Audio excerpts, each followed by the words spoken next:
right, let's kick this off with some fire, yes? Because I think we're the only thing standing between you leaving. So I'm going to ask you some questions, and I want you to show up like we're really in formation to win. Are you ready to fight? Are you ready to fight? Are you ready to build? Are you ready to build? Are you ready to win? That one I feel like can be better, okay? Are you ready to win? All right, so today we are diving into the heart of movement building, talking about the journey from sparking ideas to implementing pilots, shaping policy, and ultimately achieving a federal income guarantee. Are you ready to win?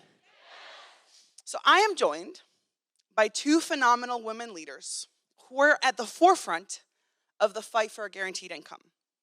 They're not only shaping pilots and policy, they are broadening their base, organizing people, and laying the groundwork for a powerful movement. Join me in welcoming Hillary Jorgensen, Co-Executive Director of the Colorado Cross Disability Coalition, and Marcela Diaz, the founding Executive Director of Somos Un Pueblo Unido. Come on out.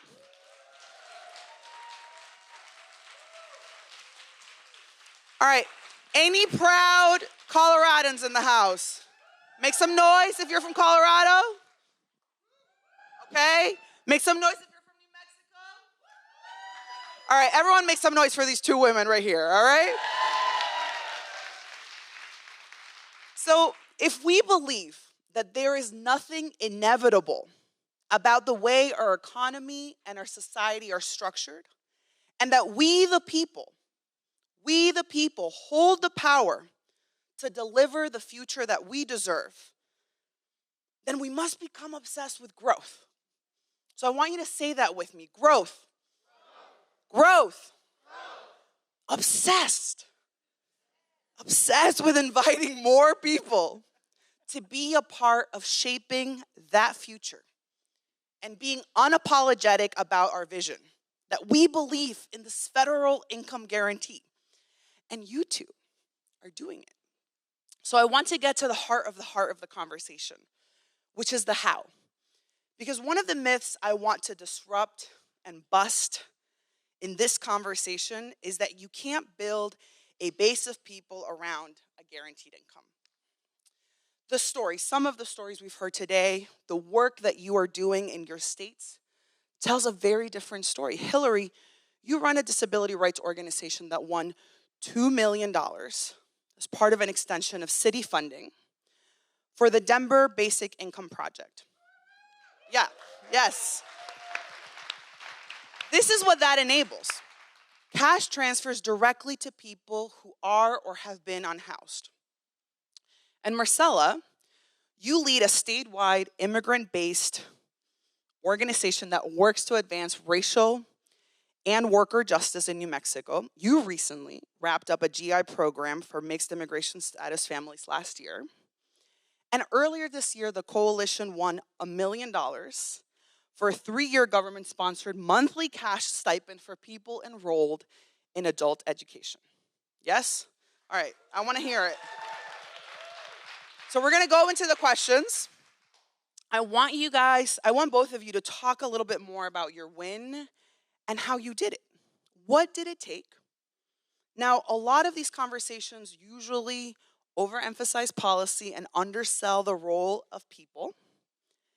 So I'd love to hear a little bit of both, the arc of the campaigns that you ran and the role that people, like non-fancy people, right, played in winning the city or state level government funded. I'm gonna start with Marcela. Non-fancy person number one. There we go. So hi everyone. Thank you. It's a great pleasure to be up here with the two of you.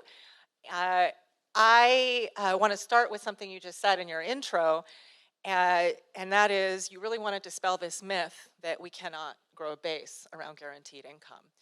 I would say if you can't grow a base around this beautiful policy idea of guaranteed income, you shouldn't pursue it because you will lose. we win with our people. And that's, I feel like what I know we've been able to do in the last 30 years around a broader economic justice and workers' rights platform and agenda in New Mexico. Somos is immigrant-based. We've been organizing for 30 years, and while we started as a traditional immigrants' rights organization, in-state tuition and financial aid and driver's licenses and sanctuary policies to keep our families, mixed status families, safe in our communities without the fear of the constant fear of deportation. That's who helped build our base, and that was sort of our first set of wins.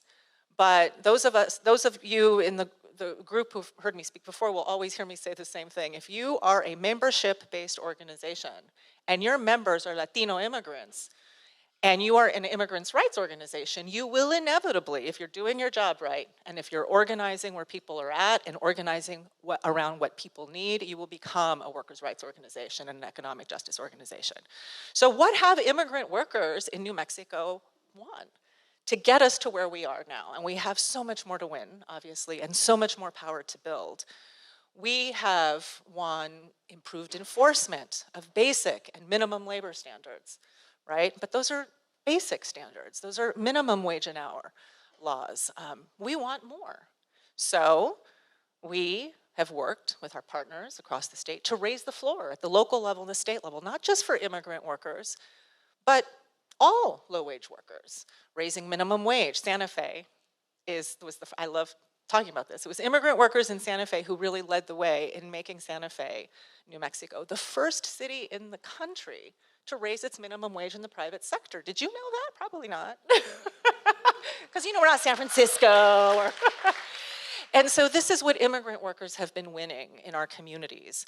And so, we have the most progressive mandate for sick leave in the private sector in the whole country in New Mexico. Takes a lot of organizations, takes a lot of work, but the people there day in and day out are immigrant workers who are going to be most impacted by this. And so what is the next phase of this economic justice work? Our members kind of get addicted to this incredible change, these concrete improvements in their everyday lives that they fought for, many undocumented. And they said, what more can if we can do this, what else can we do?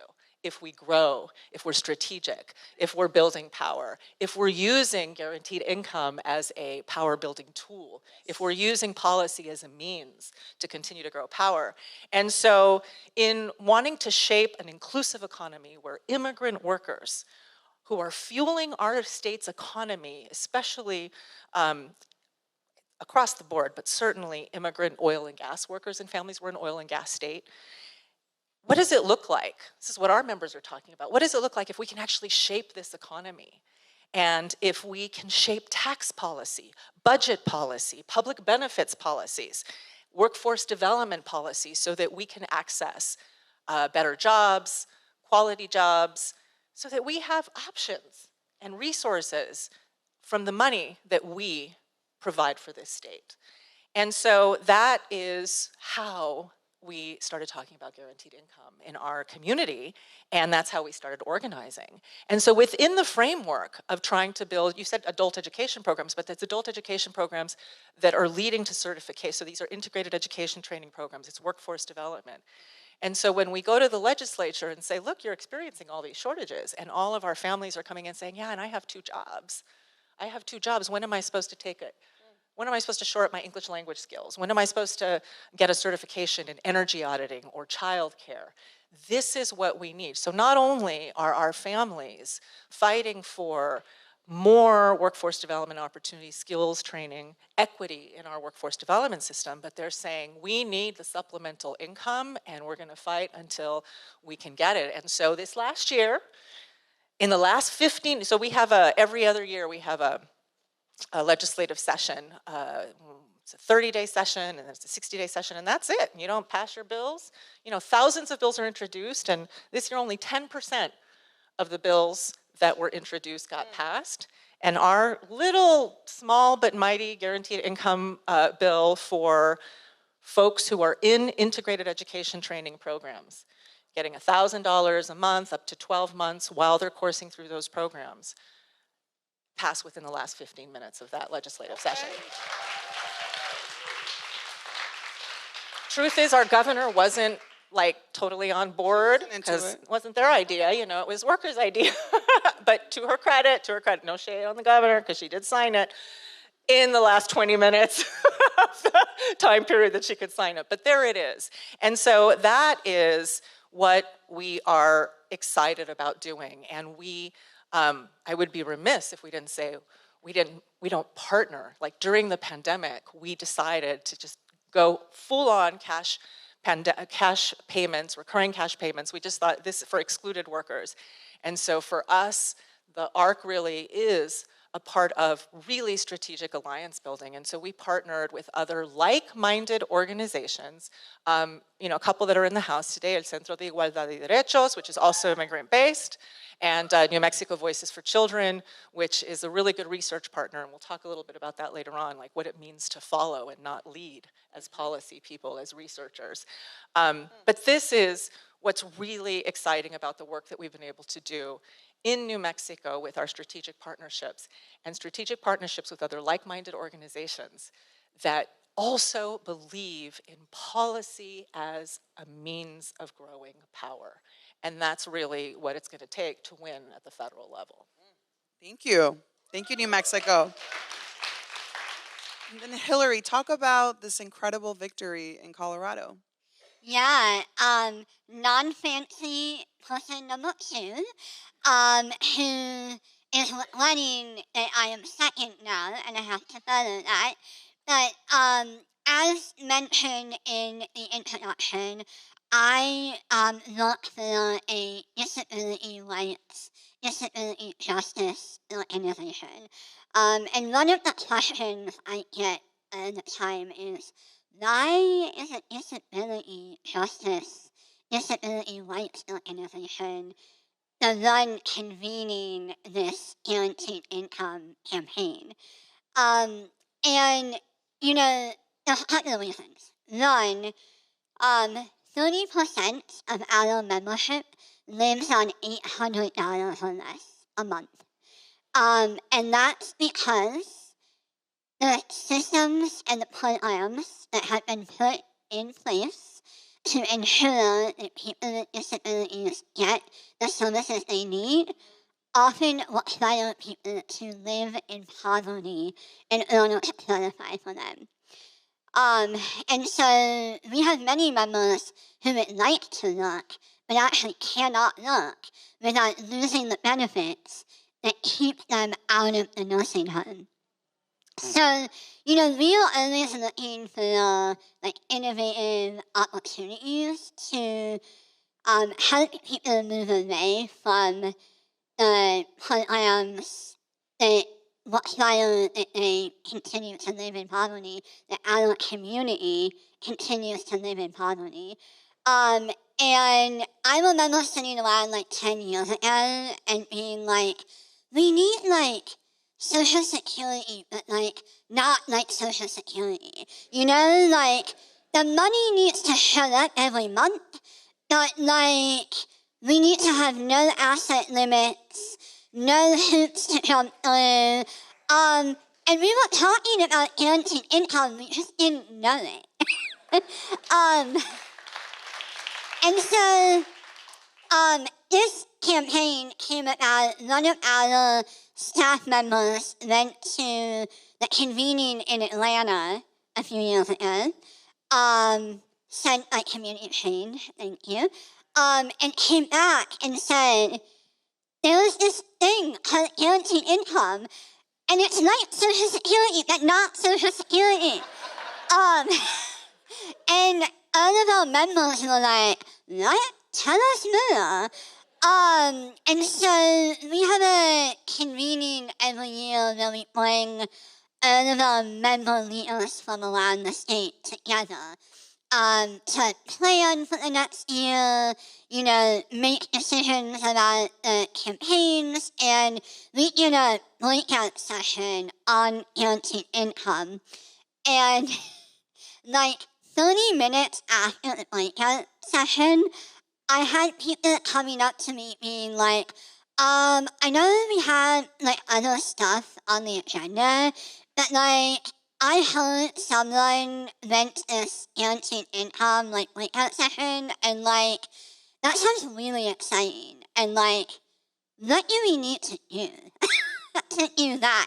So we decided at that state meeting that we were gonna put together a guaranteed income campaign. And then fortuitously, our organization does not run the pilot in Denver. For those who may not know, Denver has an amazing pilot called the Denver Basic Income Project. Yes, give it up for them. And I personally, and we as an organization, cannot take credit for the founding of that pilot, but we were looking around and we were like, oh, Denver has like this pilot happening, and it actually turned out that a few of our members were in the pilot, and so we were like, what do we need to get the city to continue the pilot? So we organized people. We canvassed, we did some phone banking, member outreach, and kind of built this base of people with disabilities and able-bodied people, and a coalition who really want to make guaranteed income permanent in Denver. So we run $2 million of the extension, and now we're fighting to make that program permanent in the city of Denver. Thank you both. So in some ways, you've begun to answer my next two questions. I want to dig a little deeper. You work with different constituencies, with unique experiences, who are motivated for different reasons, and they still end up at guaranteed income. And we're seeing that this gives us an opportunity to create different kinds of on-ramps to this goal of, you guys should fill in. What's one of the goals? Growth? Okay, can we say it again? All right. So, yes, some people remembered it. I see you. I hear you. Right? This goal of growth, like growth of people, the growth of base. And in so many ways, we find ourselves in movement moments where we aren't really growing. Yes? Do you feel that way? Raise your hand in the crowd if you ever feel like we're not really getting bigger. Raise your hand. Right? Look around the room for a little bit. Right? So if you have a commitment to building power and delivering this kind of future, there is no here to there without growth. There is no here to there without inviting more people and having a vision that is so contagious, so exciting, so sexy that people want in, and having a theory about how we're going to get from here to there.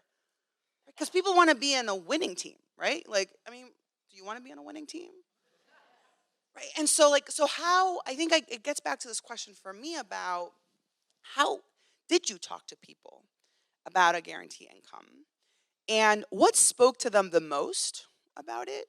What made them skeptical about it, if they were skeptical? Hillary, for you, I understand this actually led to an increase of 20% of members in your organization. Yeah. Marcela, I'm curious if, 20% more people joined the coalition through this campaign. So if we're thinking about, well, how do we grow? How are we not so stagnant? How do we talk to more people? How do we become more magnetic as a movement? This seems to be like something we should talk more about. And Marcela, I'm curious about, did you also experience growth? And for both of you, for people you're organizing, these are your base members who don't qualify for this particular program that you've got in the books now, what are you doing with them as it relates to this particular set of campaigns for a guaranteed income? Okay, three-part question. First of all, who's an organizer in the room? A little noise, a little noise. Organizers, right? Yeah. There's a few. Yeah. So we can't do this without good organizers, and so we have some really good organizers in New Mexico that have been doing this work for a short period of time, for a long period of time, and we have lots of funny little mottos and lemas in Espanol about what it means to organize. But one of the things that whenever we do a training or a meeting, we say, okay, what's the number one job of the organizer? And there will be a resounding encabronar. Estamos aquí para encabronar a nuestra gente. And that... I have to translate that for people. And so, and we're here to piss people off. We're here to instigate. We're here to organize. We're here to agitate, exactly. And so the work that we're doing in New Mexico obviously didn't start with this concept of guaranteed income, because people in the immigrant working community, I mean, because we have our identity is as immigrant workers. That's the identity that we chose to really glom onto very early on in our work, as I mentioned before, because it was something that we could get really excited about, because we could win things that would impact the pocketbooks. And we did win things that impacted the pocketbooks of our families and our members in our communities. And so when we talk about this work in New Mexico, and during the pandemic, when people were excluded, and we talked about cash payments, like, why is it that everyone else are getting these checks and these unemployment extensions and expansions and rebates, and we, who are in many ways the last to leave work because we're undocumented or mixed status, we don't have access to unemployment benefits, we don't have access to Social Security when we retire, when we get old and can't work anymore. And yet, in the state of New Mexico, we're oil and gas country. 42% of our state budget comes from oil and gas revenues. Our whole public education system is supported by the oil and gas industry. These aren't the oil and gas men sitting in their air-conditioned offices that are making this money for the state. It's immigrant workers. Nearly half of our energy industry is fueled by immigrant workers. And so they're saying, wait a minute. We are providing so much support for this state, and yet we are not seeing commensurate investments in our families, in our infrastructure. Our schools in the Permian Basin, which is oil and gas country, are dilapidated. Our roads are falling apart. Where is all this money that we're making the state in this backbreaking, very dangerous work? Where is all of that going? And so, we're good. We're good at encabronando nuestra gente. We're good at pissing people off, and we've been good at it for many years, and it leads to action. But during the pandemic, it became too much to bear for a lot of our members. And so we kind of started just talking about, economic relief. So the Economic Relief Working Group is made up of Voices El Centro and other, and 3 other community-based organizations. We all represent excluded workers. And so what is it that we can do to help support this? So we started organizing for, like so many others, cash relief for excluded workers, regardless of immigration status. So I remember we had to call just thousands and thousands of people. And the first one that happened in New Mexico happened in Santa Fe. And we were just calling thousands of people and letting them know. And we had our phone number up, and they'd call us. And so we were all fielding calls at the office to help them work through the process of getting these cash payments. And I don't know how many people would say to me, I feel so terrible, I've never asked for anything. I came here to work. So that's the skepticism. I came here to work. I've never had to, and now I'm, I'm in lines to get food. And so even on these calls, we were trained to say, that is our money. That is your money. Why are you going through all of this? Other people just got the check in the mail or in their bank accounts. You're having to go through all this process. We have to do all of this work in our communities to do this. So join us, because not only are we going to get this, but we're going to get more. And so these immigrant oil and gas workers and their families, they see a looming energy transition. They know that these infrastructure jobs and renewable energy jobs are going to bypass them. They've heard Democrats say, just if you don't have any more jobs, just leave the region. Why did you come here in the first place to work? So if the jobs dry up, you'll go someplace else. And our members are saying, no, we've invested in these communities and we've invested in this state and we don't want to go anywhere else. And so we're going to demand that you put more money back into our local communities. And that's exactly what we're doing. And so for us, it started with budget work. How much money is coming into our communities?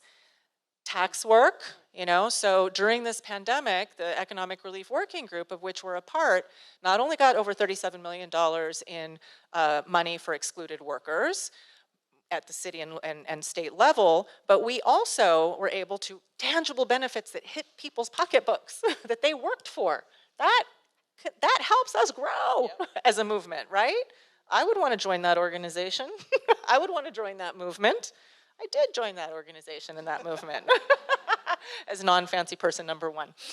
And so in addition to that, what are the other forms of cash assistance that we were able to get just during the pandemic? We expanded the working families tax credit, which is tied to the earned income tax credit.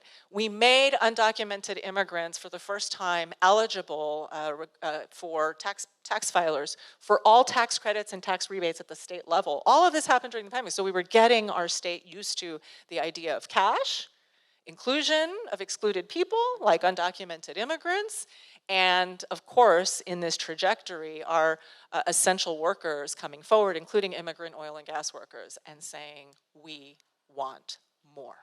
Queremos más. And it was such an important message within our community that really did help us and continues to help us grow. And then the wins. Marcela, I want to thank you for this because we are living through a really hard time in the immigrant justice movement, and the sort of xenophobia that we're seeing, the response that we're seeing in a lot of places. And I think that New Mexico stands as a bright spot to really study, to study and to try to see where else in the country should we be replicating some of this. And I remember, in the spirit of putting it all on the table, maybe like over a decade ago, when decisions were made about not talking about sort of our worker identity as immigrants. And I think that you really leaned into that. And the rest of the country and a lot of organizers have a lot to learn from what you've built in New Mexico. So this is like not a small thing, especially in 2024, right? So I just wanted people to sit with that. The way that New Mexico is innovating and the way that you're leading on inclusion is a model for the rest of the country. So thank you. Hillary, 20% growth. Talk to us about this, big deal. Yeah, I will tell you that when I originally did the math about the odds, I did it 3 times because I didn't think it was correct. And I'm an attorney and I was an organizer before I went to law school, and math is not my strong point. And I was like, that can't be right. And then my partner, who was an engineer and is really good at math, was like, no, that's 20%.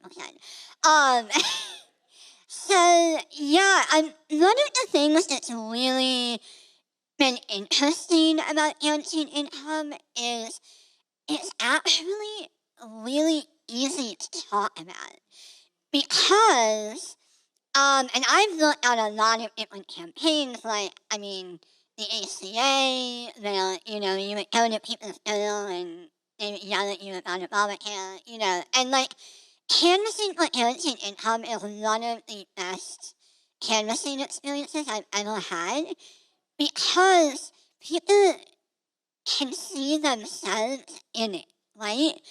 Guaranteed income has a universal appeal.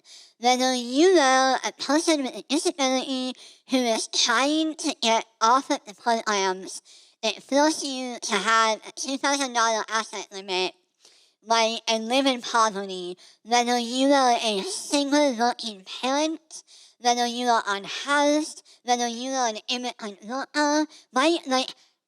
Everyone can see themselves in the promise of guaranteed income. And so, we've actually been talking about guaranteed income. So that 20% growth is people with disabilities, but it's also a lot of able-bodied people who have decided to join us because they're really excited about guaranteed income. And so for our disabled members, we've really been talking about it in kind of that, the foundation of the disability rights movement is self-determination, and direct cash and guaranteed income is literally self-determination, right? Like, the movements are built on the same values.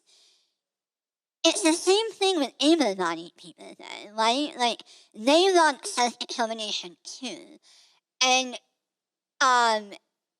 able-bodied people may not talk about it in the same way that my community does, but it's the same value, right? And so, we just led with the value, and, we know what cash looks, right? Like, who doesn't want to just have a check show up every month that they can use to meet their family's needs? Like, that's not how it's said. And so, I think, as a movement, we're kind of missing out on an opportunity to build a really strong base. And not only build a really strong base, but build solidarity between communities.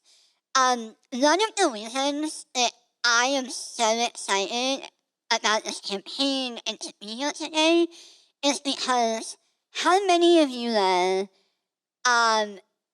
have thought about disability justice or disability rights in the last week or two?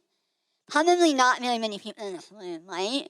But through this campaign, my members get to be in solidarity with union workers and with immigrants and with people who are unhoused, right? And that is how we win. It's by building movements where we can be in solidarity with one another and we have shared values. That is how we will win. Yes, thank you. Okay, so just raise your hand. I want to get a sense from in the room. If you're running a pilot, you're a part of a pilot, you made a pilot happen or a program happen, raise your hand. Okay, that's a lot of you. Put your hands down, please. I want you to raise your hand if there's an intentional goal around base building and growth. Okay. Look around. I should have asked you to look around before. A lot more hands were up, right, than there are now. So, and then put your hands up again if you are running a program or a pilot right now. Okay. And you all can't see the people upstairs, and the upstairs people can't see you, but I can see everyone. And so what I see when I look across this room, around this room, is there's just enormous opportunity to think about how we design these, what we care about, what we value, what we measure. And so if everyone who's actually running program or helped to make it happen right now had a clear goal about how doing this helps us grow, we might be having a different conversation. The good news is it's not too late. And we also have to think about who are the people who are not getting into the program right now, and what are we doing with them? How do we organize them into helping to expand or making it permanent? Right? If the roadmap is actually from locality or city to statewide to a federal guarantee, we're going to need that. So the question for the two of you is, what advice do you have for people who are engaging, or they're running these programs, but they've not yet integrated or defined a growth goal around base building? All right, y'all better be taking notes. I remember who raised their hands, take your notes, take your phones. Hillary? So that's a really fantastic question. I think the first thing I would say is division of labor exists for a reason. So if you are a pilot, and you are a direct service provider, and you're not connected with an advocacy organization or an organization that builds membership on the regular, get yourself connected, right? Like, we want you to be running your pilot, and we want you to be providing the services that you need to provide. But through partnerships and division of labor and coalition, you can work together to build that base, right? Like, if you are running a pilot, I do not want you to go home and think that you have to do everything, right? Like, if your area of expertise is policy, if your area of expertise is service provision by running a pilot, that is amazing. We need you. But we also need you to be thinking about building the base and building the movement. And so you don't necessarily need to go home and be like, I need to hire 10 organizers. No, you need to go home to your communities and look around and see what organizations you can partner with to help build that base, right? So like our coalition actually decided we were going to share the data of the base that we built. And that's huge, right? Because a lot of times, like in these spaces, people get weird about lists and like who owns lists and like you can't talk to that person because like you need to put all that aside. If you can get to the shared list agreement, I think that's the way to go because we haven't had any territorial, list issues in our coalition. I'm getting really into the weeds. My point is, if you want a pilot, figure out who you can partner with, who can help you build that base. And maybe it makes sense on the pilot to hire an organizer too. But I don't want people to feel like they have to build an entire organizing program. Figure out who has those resources and then partner. That's my advice. Thank you. Marcela? Well, I didn't mention that part of this road to this GI law that we passed that will go into effect this year is a law that we will get to as immigrant workers and families co-design. We could continue to raise money for it if there are any philanthropists in the room to broaden it. We're going to continue to find other public funds to be able to bolster it. It's also on the heels of our own pilot, an 18-month pilot that we did with our Economic Relief Working Group partners, designed, executed, implemented.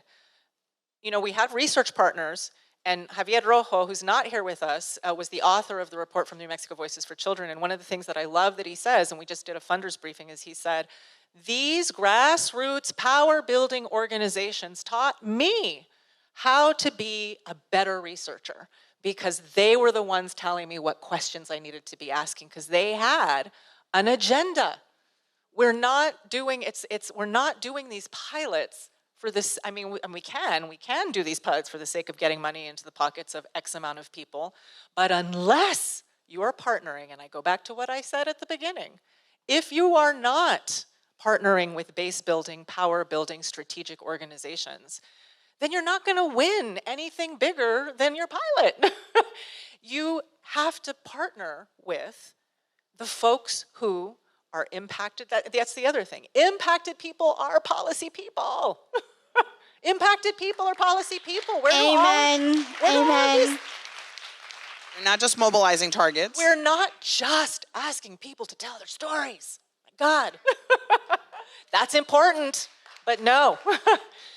The best policy solutions. And so our members are engaged in the research, what questions to ask, what this bigger economic justice trajectory is. And so when you have immigrant workers talking to other immigrant workers about joining the pilot, and we were very clear when we did this pilot, for 330 folks, over 18 months in 13 counties with an oversampling in rural communities, we knew we were going to go back to the legislature with a story that we already knew was going to come out, which is it increased employment, it stabilized work schedules, and it allowed people to have better outcomes when it came to their own educational and workforce development growth. We knew that that was going to come out because that was our goal in the first place. And so that's why it wasn't as hard, although, you know, it's always hard. We didn't think it was going to take 1 year to pass, but we got it passed in the first year. We thought it would take longer, our government-sponsored one.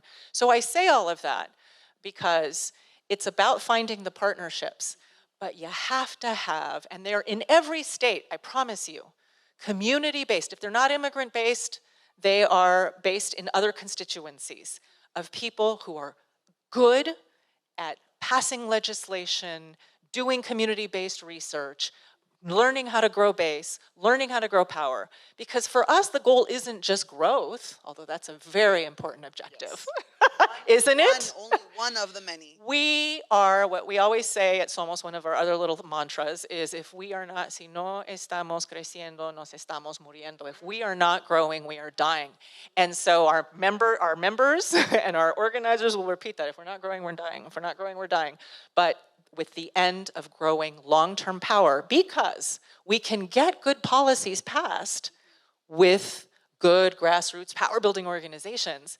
But then, you know, we've heard it today, during the day, do we have enough power? Did we grow enough? Did we build enough champions? Did we change the narrative enough? What all we think of as the components of building power at Somos to defend our win when they come and attack us, because they are going to come and attack us. So if you're not doing that in the process, we're setting ourselves up for failure.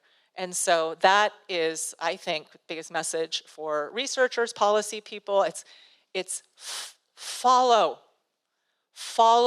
the impacted people organizations. Not all of our organizations are created equal. Some of us have power building trusts.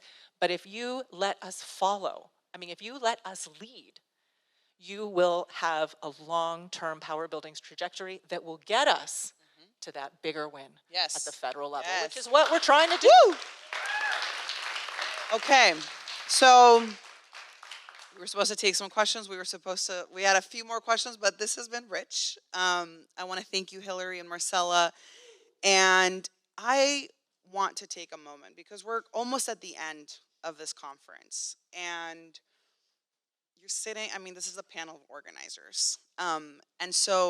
And I kind of feel like it's fair to assume, given that the title of this conference is Guaranteed Income Now, that everyone has a stake in this fight, yes? And so I want to invite you to stand up if you can, okay? Like, just take a risk with me, and it's not really risky, but just, like, stand up if you can. Us too. Right? And I want to take a moment for you to, like, really feel the ground for a second. Like, straighten up your back if you can. Do a little stretch if you need to. Right? Look around. Like, if you haven't said hi to the people here, take a second, And I want you in your body to imagine that moment where you're growing and you're building power and you're delivering the news to the people. And I'm not talking about 100 people or 200 people who qualify. I'm talking about the moment where everyone begins to receive these checks. You heard their stories. You heard the story of a mom being able to bring her family back together. You heard the story from Dr. Mona about what RxKids has meant for mothers and for families and for babies in Flint, Michigan. If you believe, really, if you believe that that is not only possible in Flint, Michigan, or in Denver, or in Colorado, Denver or New Mexico, I want you to just sit with that for a second. We're so fast to move on to the next thing, but really feel in your body the possibility of the moment that we're in, at the beginning of the movement. Yeah, do you feel it? I just want you to feel the energy of the room. And when I say when we fight, you are going to say we win. And I want you to bring all you've got. Like that energy that you're feeling moving through your body right now, I want you to bring it to this room, okay? Okay? All right. When we fight, we win. When we fight, we win. When we fight, we win. Thank you. Thank you.